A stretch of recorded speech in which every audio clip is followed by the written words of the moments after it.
What's up, tribe? How you guys doing? Go ahead and hit that subscribe button. I hope you like this video. This is Ready to Love Season 6, Episode 1. This is Ready to Love Miami. So, first of all, y'all know how this... Okay, if you're new to Ready to Love, let me go ahead and give you the layout. Ready to Love is a dating show, right? We start off with 10 men, 10 women, and, you know, every week somebody gets eliminated. They alternate weeks, man, woman. This is the opening episode where we're kind of getting a chance to sort of get a glimpse at everybody. They have a mixer. This year, the mixer was a pool party because, of course, they're in Miami. Of course, they're going to have a pool party. It's hosted by nephew Tommy. Tommy says, listen, we're going to go ahead and start us off with a pool party so we can go on and get the lust out the way. We in Miami, so we got some beautiful bodies. We got some beautiful men and women. And this way, y'all can go ahead and Google Gaga and Google and Oogle and see the bikinis and see the swimming trunks and see the water glistening and all of that.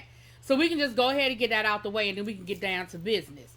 That's an interesting approach, Tommy.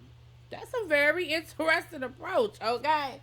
Now, with that being said, I may overlap people. I may not get everybody, but listen, I did what I could do. So let's go through some of these singles because I feel like I got these people twice. But if I say their name twice, it's all good. We be all right. Samson, who's 48, and he's a life coach. Now, I kind of like Samson. I don't know if I'm going to like Samson by the end of this because, you know, first impressions don't always end up being who the person is. But Samson's a little cute. He actually reminds me of an actor who I can't think of him now, but like not a main character actor, but somebody you've seen and stuff. Anyway, he's a cutie. He's a life coach. Now, we found out later on that he's also an avid outdoorsman. He said that he hikes all the time and, you know, he likes to do that kind of stuff. Okay. April is 46 and she is a singer. We saw April a couple of times this episode. So, you know, some of the guys were cool with her. Some of the guys connected. Some of the guys didn't. One guy even mentioned something about her talking about herself a lot. But some of the other guys really, you know, really did connect with her and found, you know, something there. Trinka. Trinka is going to be our wild child. Trinka said, listen, I got big boobs. I got a little waist. I got everything you need. She done came in there with a broken wrist because she fell and broke her wrist, child. But here we go with these creative job descriptions. She is a growth and innovator consultant. I don't know. That's resume speak for something real, whatever. But that's what she is. We didn't see a whole lot of her after the beginning, but she was there. She was in the mix. Charisse is 43. She's an esthetician. Now, we found out later on that Miss Charisse is originally from Maryland. And let me tell y'all something. I don't like Charisse. Charisse is a mean girl. Again, first impressions. First impressions. I may end up liking Charisse, okay? But she's a mean girl. Later on in the episode, we see her. She was talking to some of the other ladies. She was being very catty. She was talking about somebody's hair, not knowing how to do their hair. She was talking about the girl whose name is Danica. Now, I ain't gonna lie. When I heard her name Danica, I said, Danica, that's a very interesting name. But she was like, oh, she getting ready for the poll? I don't know. She was just real. She was just over being real catty. Real catty. Real, I don't know. Like I said, seemed very mean girlish to me. But again, this is her first impression. It may be different later. But she does have her own business. She says she's been in Miami for about 16 years, but she's originally from Maryland. I'm not sure what part she's from. She might not be my side of Maryland. She might be Southern Maryland or something. I don't know her. All right. Calvin, who is 45. I noticed they have a large variety of ages this season. They have a lot of 40-somethings, which wasn't always the case. But Calvin is 45. He's a contract manager. I don't really remember. Oh, unfortunately, Calvin actually ended up having to leave. He got a call. He got a phone call while he was there. He had a family emergency, and then he actually withdrew himself from the process because he said that, you know, he feels like it's only fair that embarking in something like this, you have to be fully engaged in the process, and whatever the information that he got, whatever emergency he had to leave, was going to preclude him from being able to do that. So he bowed out. I can respect that. So, you know, I don't know what happened, but we're going to keep some positive vibes for Calvin, okay? And Calvin actually seemed like a nice guy. I thought he seemed pretty cool. Brandy is 35. She's a flight attendant. She said, listen, my job gives me all over the places so I can fly. Okay, I can meet my man. Don't have to live where I live because I can be flued out on my own, job situation. Lonzo. Lonzo is 46. Now, they said Lonzo was into real estate, but then when he was talking to the ladies, he said he retired. He used to sell medical equipment and he is now retired. So, what I'm going to say is this, that Lonzo sold medical equipment, retired, and now his second career is he's doing real estate, which is cool. He has a 21-year-old child. Lonzo seemed cool. He reminds me of Cornbread from last season. He seems like he seems like he's just got that real bubbly, I'm always gonna be positive type attitude. I don't know. I'm okay. I got my eye on you, Mr. Lonzo. I think Lonzo the one where they cut his arms off in the promo pictures. And I was like, that was real petty. I don't know why they did that. Anyway, Kadina, somebody. I can't read my own handwriting. 35, business owner. She owns her own boutiques and salons, she said. I think it's Kadia. I think that's Kadia. Randall is 36 and he's a personal trainer. Now let me tell you about Mr. Randall. I don't know how okay. When you ask somebody if they have a child and their first answer is no, and then they come back and say yes, and then they say, well, what it is that he normally tells women he don't have no child. But because he's on TV and somebody was going to probably blow up his spot, that he decided he was going to be, honest. And he forgot that he normally be lying and he had to be honest. So his original answer was no. And then he was like, oh, no, I do. So that automatically, to me, I would have been giving you the side eye because I'd have been like, sir, how do you not know whether you have a child or not? Well, we find out that he has a 10-year-old child that he doesn't have a lot of contact with. He used to play in the NFL, and one of his little NFL stints, he said he had a couple of short stints in the NFL. So he was playing for the Buffalo Bills at the time. He went to a club where the guys hung out, where the women hung out. He had a one-night stand. She got pregnant, and that's pretty much it. He don't know this woman. He don't have no relationship with this woman. And I'm gonna just go ahead and go out on a limb. And Randall, if you watching this review and you want to tell me I'm wrong, that's fine, because I don't know you, bruh, and I won't even be offended. But I feel like when she first told you she was pregnant, you didn't want no parts of it. You probably questioned if it was even your child because it was a one-night stand. And listen, you have every right to question when it's a one-night stand. I get that. But you've probably not done put a whole lot of effort into trying to be present in your child's life. And now maybe you want to be. Maybe you feel a little bad about it, a little embarrassed by that, as you should. But we found out that he doesn't really have any sort of protection in place, no type of visitation or anything like that. So I don't know, Randall. Listen, I got my side eye out on that one. That's an interesting situation, sir. Mike is 42. He's divorced. He has 3 children, all by his ex-wife, and he owns a repair company. I think it said home appliance repair company. So Mike is a cutie. He's a little sex of chocolate. Tommy lets us know that 2 people will be going home that day. Now, when Calvin self-eliminated, I thought that was going to save somebody, and I immediately thought it was going to save one of the guys. That wasn't the case, but we'll keep going. Dominica, I already told y'all about her. She's 42. She's a program analyst. Now, Dominica is, she a grandmama, okay? And she said that, one of the guys, I think Randall, he said he sort of got homegirl vibes off of her. So, Dominica, you need to be very careful. You could be friendly, you could be cool, but you got to make sure that you staying in that lane. You don't want to cross over the lane and become everybody's homegirl. Y'all know that's the fastest way to get eliminated, child.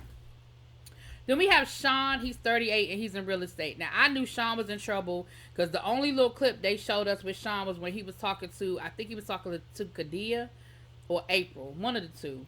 And he was just not clicking. And he was coming off very quirky and very dry. And he was like, what is a dry sense of humor? I mean, I think my sense of humor is kind of moist. And it just wasn't working. And I was like, Sean in trouble.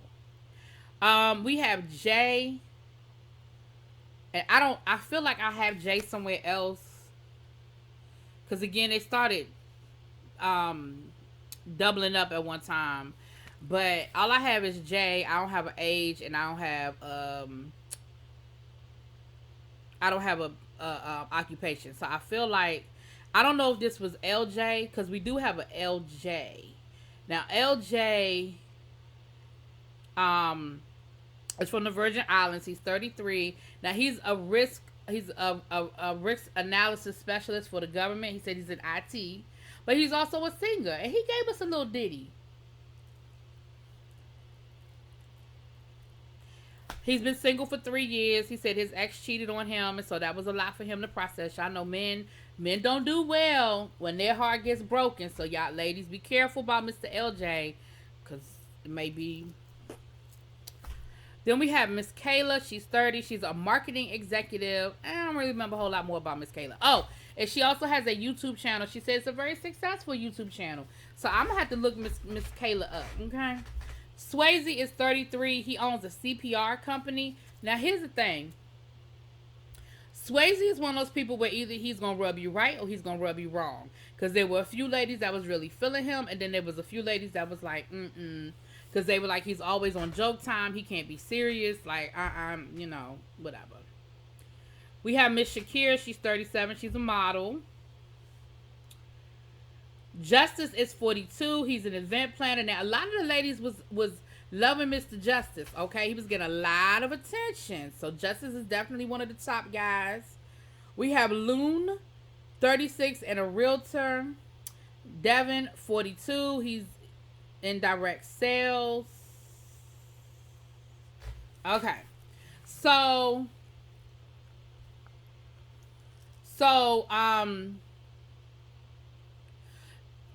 it was Shakira that Swayze was rubbing the wrong way, I believe it is. So we get to the first elimination. You know, Tommy starts going around to the ladies and asking them how they feel about the guys. And that's when I was like, oh, damn, they are going to still eliminate a guy. Okay, cool. So the names that came up at the top of the list was Justice, Randall, LJ. Their names kind of floated to the top. Now, even though one of the chicks, one of the ladies, I don't want to say chicks, I believe it might have been Kayla, maybe, but don't quote me because y'all know I got to get to know these people. But she wasn't feeling Randall because she was like, that whole story about the baby and not knowing whether he had a son or does have a child, like that didn't rub me right. But Charisse was really digging Randall. So, and his name came up a couple of other times. LJ's name came up a couple of other times too. The names on the bottom was Sean, Devin, and Swayze. So Tommy calls Swayze and Sean down and lets them know, hey, when I talked to the ladies, y'all name was in the bottom, blah, blah, blah, yada, boo, boo, boo, and I'm sending home Sean. Swayze, you get a second chance, but you better get it together. And I feel like because there were people that had Swayze's name in their top, that's probably why Swayze, I ain't hear nobody say Sean name in their top, so I feel like that's kind of where that came from. So then Janila is 33. She's in corporate health consultant. Okay, so I got everybody. I think those are all the people that I got. I don't know if that's 20, but that's going to be for right now. So it was time for Tommy to call the ladies down. And talk to the guys. And the names that were on the top for the guys was Kayla, Jay, and Brandy. The names that was sort of in the bottom, we had April, Shakira, Dominica, and Charisse. Now, Dominica's name came up a couple of times. So I said, oh, she in trouble. And so Charisse, and I'm going to be honest with you, Tommy called Dominica and Charisse down. And I'm going to be honest, I was ready for Charisse to go because I said, this that mean girl, and let's go ahead and nip it in the bud before it gets started. Now, do I think she was the only woman that was probably talking trash? Probably not. But it's editing, and they showed us what they thought was important for us to see. So I feel like they wanted us to see what Charisse said, and maybe Charisse was the worst. Maybe Charisse stood out the most.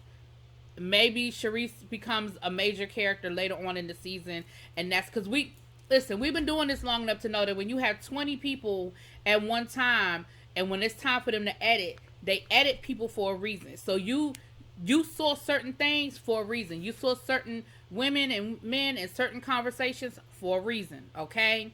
So when they showed us the Mean Girl stuff with Charisse, but then she was in the bottom, I was like, oh, well, she going home because that's why.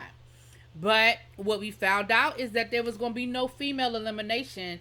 And again, I guess that goes back to Calvin, which is interesting that they eliminated 2 guys, though. Because I thought that the guys would be safe and the girls would go out.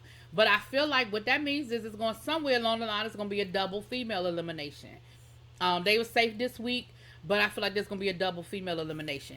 It was a pretty good opening episode. I mean, it's the same old, same old. Y'all know, this is what it is in the first episode. It doesn't really start getting juicy until we start getting into the dates. Now, I will say this, from the previews, it looks, I ain't gonna front, y'all. I'm gonna say this, and don't forget to meet me tomorrow morning, Kamisha Reviews channel, for the panel. We're gonna really get into all of this with the panel. But I'm gonna go ahead and say this to y'all. The previews for the season, I'm a little nervous, and I'm gonna tell you why. Because the previews for the season came off very love and hip hop to me, especially on the side of the women. It came off very love and hip hop, and what I am not sure of yet is this just because Miami, and y'all know, Miami chicks are Miami chicks, or, and I'm not saying, I'm just saying, is it because these are how Miami women interact? I ain't saying I know nothing about Miami women, okay? Or is the show going down this road? And if the show is going down this road, I don't like that, right? We don't have to see women clawing at each other and being catty and being mean girl all the time. Like, we don't need to see that. That doesn't have to be a thing. Or is it just these group of women? And time will only tell on that. But from the previews, it looks very love and hip hop-ish. And I don't know how I feel about that, y'all. Anyway, let me know what y'all think. I will talk to y'all later. Peace.